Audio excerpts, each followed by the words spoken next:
Everton against Salford City. Let's speak to a blogger from the Toffee Blues, the Everton podcast.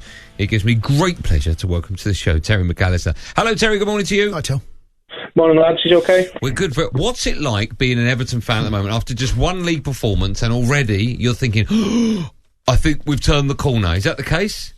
I wouldn't go as far as to turn the corner, but it's feeling good. I've got to be honest. I feel like I've been walking on air since that result. It was brilliant, wasn't it? Did you see it? It wasn't just the result. I think it was the manner in which you got that result. Everyone, from the goalkeeper to the forward, they looked so much more organised. Everyone knew the job they had to do, didn't they? Yeah, that was brilliant. I mean, we threw the 3 new signings in, and I don't think anyone saw that coming. I think a lot of people thought we might get to see 1, maybe 2 at most. But then all 3 midfielders started, and they didn't even look like they'd needed to gel or anything. It was like they played together, for a year or 2. They all knew where each other were.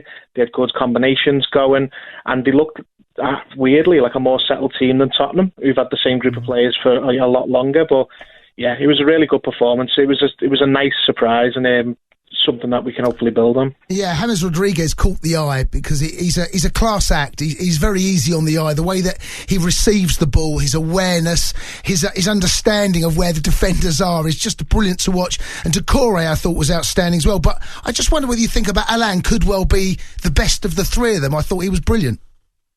Oh, I think he's certainly the most important. He's what we've been missing ever since we sold Idrissa Gana Gueye. I mean, we did replace Gueye with a player called Jean-Philippe Gbamin, but he got injured as soon as he kicked the ball practically, and we've been without him ever since. So we spent the whole of last season without a holding player to screen the back 4, and I think after the lockdown, those restart games really showed that teams were just walking through the centre of midfield. But Allan's come in and he looks like a really good fit. Looks like he's going to be really strong in there. Terry, I'm going to ask you a question. You have to be honest with me, okay? Yeah. If I would have asked you this question before the season started, what would you have said? And I'm going to ask you now, what will you have said? Okay, so before the season, where will Everton finish? Before the season, 7th. Okay, and now you've seen them play 1 game. Has that changed? No, not after 1 game. I still think 7th would be good money. Okay, well, with that in mind then, what's more important for Everton this season? Is it silverware, or is it a really, really good, strong finish with European football guarantee for next season? 1,000,000% silverware for me. Yeah, it's. I mean, you've got a manager that knows how to win silverware, haven't you? I know. Look, we're not going to say Everton going to win the title because that would be folly. But this is a team he's building and a manager that knows how to get his hands on a cup or 2. And it's been. I mean, let's be honest.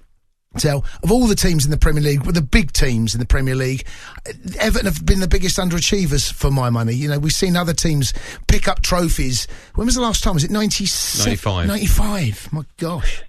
Yeah, it's been far too long. Obviously with any cup, you've got to have a degree of luck, and you can't factor that in. But for that long, 25 years, at certain times it's been our own doing. We've not taken the cup seriously enough, or we've rotated when we didn't need to.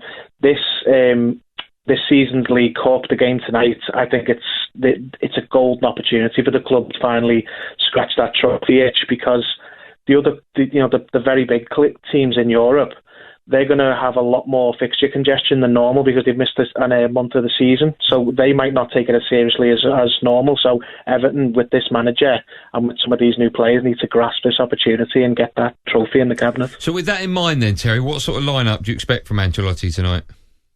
Well, as much as I want to see the game taken seriously and the respect paid to Salford, we have got a good 11, 12 players underneath the first team squad. That's including the bench. There's lots of players on the books who they probably are trying to move on before the window shuts, but I can't see him playing a similar team to the weekend, just even if I'd like him to, because there's so many players there who'll want to get minutes. So there'll be players like Alex Iwobi, Moise Keane. I think they'll all come in, so we probably will see a bit of rotation, but there's some international players included in that group, so they should theoretically have the skill to beat a League Two team, with all due respect to Salford. Okay, well, as I mentioned, that game, Everton against Salford City, Carabao Cup second round, is live on TalkSport 2. It kicks off at 8:15 later on tonight. What will the score be, Terry?